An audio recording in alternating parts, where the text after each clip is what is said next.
የሽንኩርት ማቅለያ ሀበሽና ከኮረሪማ ከሀበሻ ቀይ ሽንኩርት የተሰራ ነው። እንጨምራለን።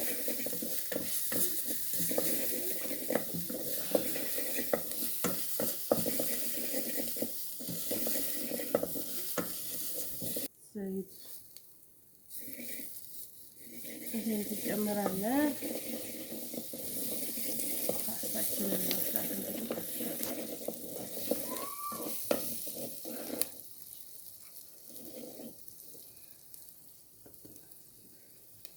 ከዛ በኋላ ዘይታችንን ከጨመርን በኋላ ቲማቲማችንን ነው የምንጨምረው አሁን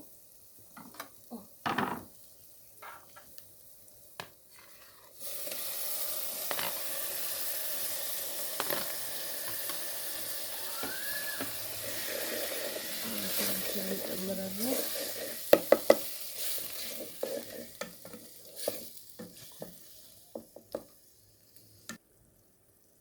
ማቅለያ ይባላል። ማቅለያ ነው። ከምንድን ነው የሚሰራው? ከሀበሻ ቀይ ሽንኩርት ከአብሽና ከኮረሪማ ነው። በጣም ወሳኝ የሆነ ቅመም ነው። ቆንጆ ወጥ ለማግኘት የሆነ ቁሌትም የፓስታም ሽሮም ዶሮም ስጋም ምንም ስንሰራ ወጥ ነገሮች ቁሌት ነገሮች ይሄ ያስፈልገዋል። ይሄ ማቅለያ ነው። ማቅለያ አሰራሩ እንዴት እንደሚዘጋጅ ሌላ ጊዜ እንትን ላለው። አሁን ግን ይሄኛው ሽንኩርት ዘይት ሳይገባ በፊት ነው የሚጨመረው። ሽንኩርቱን ጥሩ አድርጎ ያበስሏል። ጣዕሙ ደግሞ እስከ መጨረሻው አሪፍ ነው ማለት ነው። ድልህ ይባላል። ድልህ ነው።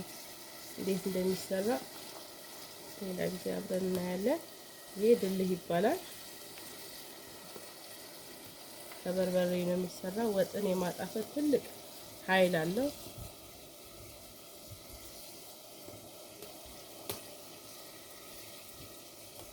ሽታው በጣም ደስ ይላል።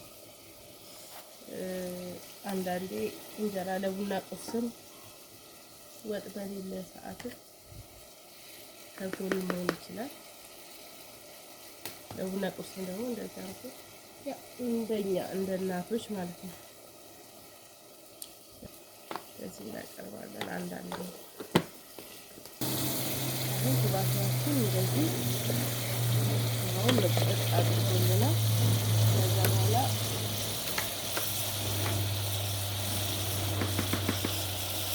ያሳያችን እንደዚህ እንድበታለን።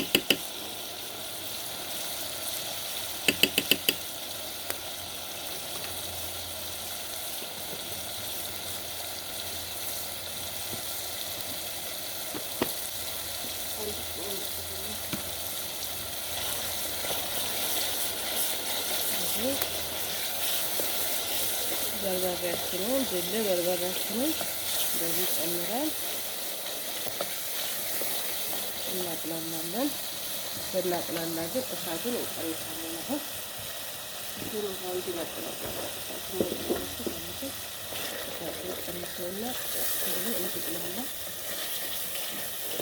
ያለው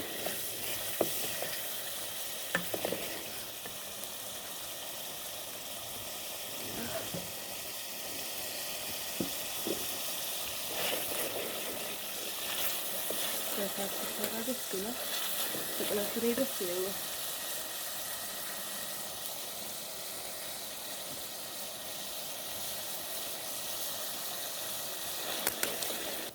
ይሄ መጥበሻ ቅጠልና ኮረሪማ ነው፣ አንድ ላይ የተፈጨ ነው። እሱን ይሄው እናደርግና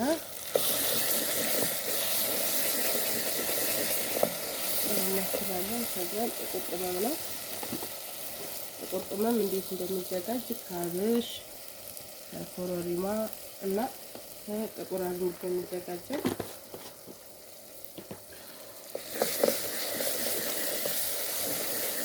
እንደዚህ እናቅላለንና ይህን ፓስታ በዚህ ቁሌት የተሰራ ፓስታ በእሳቱ ነው የማጠግቡት። በእሳቱ ነው የሚጣፍጠው። ከዛ እንጨምራለን። መጨረሻ ግብአታችን ነጭ ሽንኩርት ጨመርን።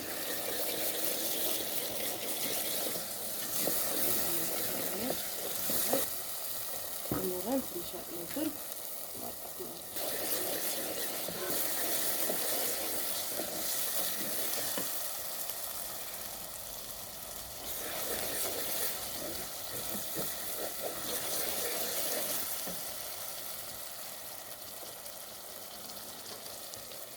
እናጥላላለን።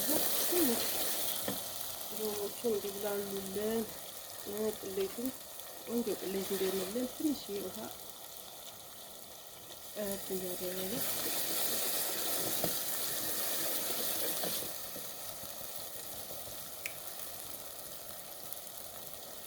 ውሃ ጠብ እያደረግን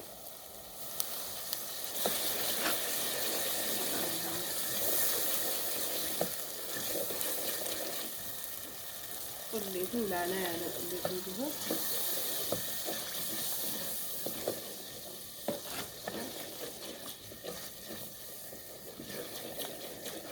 ጨው የተፈጨ ጨው አለኝ።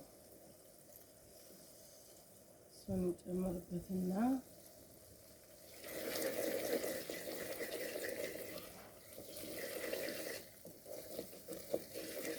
ጨው እስከሚዋሃድ ትንሽ እናጥላላና ፓስታችንን እንቀቅላለን ማለት ነው። አሁን ፓስታችንን ከነቆሙ ነው የምንጨምረው።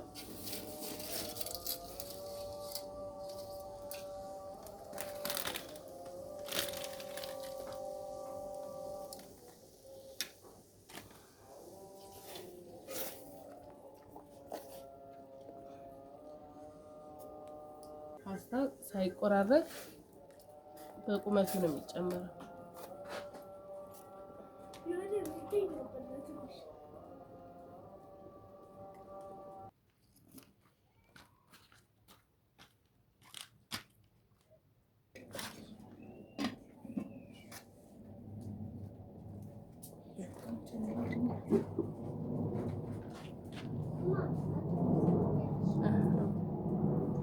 አሁን እናዋህደዋለን።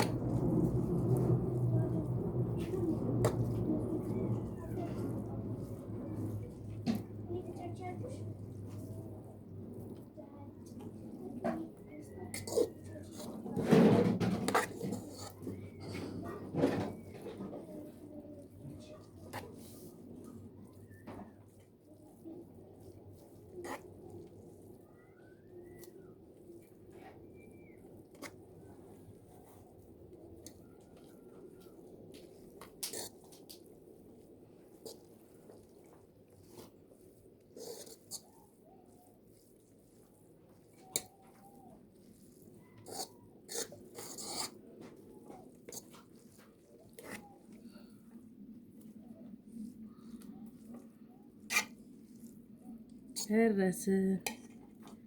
በጣም ጣዕሙ የሚጣፍጥ ይኸው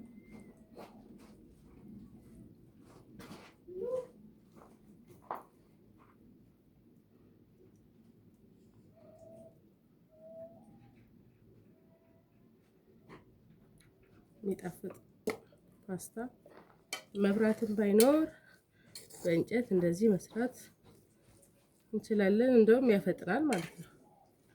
የሚመቸው በእንጨት የተሰራ ነገር ይጣፍጣል። እናመሰግናለን። ስራችንን ከወደዳችሁት ላይክ፣ ሰብስክራይብ፣ ኮሜንት በመጻፍ አበረታቱን። እናመሰግናለን። ቻው